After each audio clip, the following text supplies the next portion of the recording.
Soulyrik, that is my artist name. Aside from Soullyrik, I'm Krishawna S. Brown. I am a wife and a mother and a hard worker on my own personal time. And I believe I'm a pretty good friend, pretty good encourager. I do that often. A lot of times I need people to pour back into me because I give so much out. But God is such a restorer that when you give out to other people, He replenishes you and builds you up. So aside from that, I am Soullyrik. Again, that's my artist name. I sing gospel music, and I love to do it. I believe that that is one of the areas of ministry that God has given me to share with the world, to spread His message and win souls for Christ. That's definitely what I'm on, especially at this time, at this season, for you right now. I would say who Soullyrik is as an artist is somebody who wants to reach the heart of the people, reach the heart of man and be relative, just to let them know that there is help out there. You know, you don't have to stay in a place where you feel like you're stuck, like there's no hope for you, because God is our hope.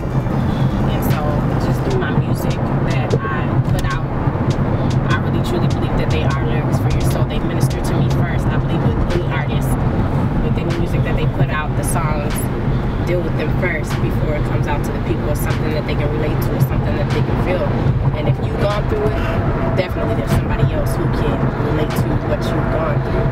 And so I really am. I'm an artist who has a heart for the people, who is definitely interested in winning souls for the kingdom of God, and just making sure that my life is a true testament to God's glory. From Sacramento, California, the West Coast. I've lived in Minnesota for such a long time, back and forth, just because my parents, they travel back and forth. My father actually lives here in Minnesota now. My mother lives here in Minnesota now. I relocated for a little bit of time when I was in high school into Georgia, where I learned the true meaning of Southern hospitality. And I'm telling you, it goes a long way. I learned a lot. In my spare time, I like to write music. I like to drive to different parks and enjoy the beauty of nature, look at the sky, and just kind of let God deal with me and give me things and just show me things. I love making my visions and dreams a reality. I work very hard to do that. I love spending time with my children. I love family time. I think it's important, aside from what you do on an everyday basis, is to spend time with your family, because that's where your first ministry is, at home. And so it's important to embrace that. Also, I love to just spend my devotional time with God, because that's another place where you are spending time with God. Again, I love shopping. It is therapeutic for me. It's where I can kind of let my hair down. Another thing I like to do for fun is go skating on Thursday nights. When I deal with so many things during the week, when I get a chance to go skating, it's good exercise because I need to work out. I don't really work out that much, but I go skating and that's fun. I get a chance to catch up with a lot of old people that I went to school with, people that I grew up with, and I get an opportunity to be able to minister to people and just reach out to people. You never know who you run into on a daily basis when you're out. So I like to go to a lot of different venues and things like that and meet up with people, just socialize. I'm always at church functions, musicals. I love my church home and congregation, the body. I feel like that's the hospital for me, especially after a long week, a long month. I like to work with the youth. I love giving back to them, teaching them, especially my children, because I see them on a regular day basis and they're growing up so fast. They're 4 and 2 right now, Chris, Wayne, and Kobe. I like to go shopping for fun, and I love shoes. I think I have a huge shoe fetish. All of my friends and family will tell you so. If I see a shoe that I love that's just banging and I gotta have, I'll go get it. But I like to do that for fun, maybe about 300 or more. I've given a lot away. I mean, some of my friends, they scold me about how many pairs of shoes that I have, but I love shoes. And I love fashion too, to some degree. I think I got a little swag on me. I drip swag every now and then, you know. At least that's what they tell me. Wow, and I saw this group, and they were called Love Jones and the Theo Soul Crew, and I saw them and I was like, wow. I was like, Lord, I want to do that. But you know how sometimes the enemy will, within yourself, defeat you and make you feel like you can't. And so I was like, I really want to do that. Like, I'm never going to be able to do anything like that. And so I put my head down and I got really sad. But then my friend, she came and she introduced me to one of the members in the group, the leader. Her name is Trinice Jones. Her name is Trinice Jones. And I met her and I was like, wow. And it was awesome. And so I was like, okay. And I got a chance to meet her. She was sweet, she was humble. And one day I was working at the front desk.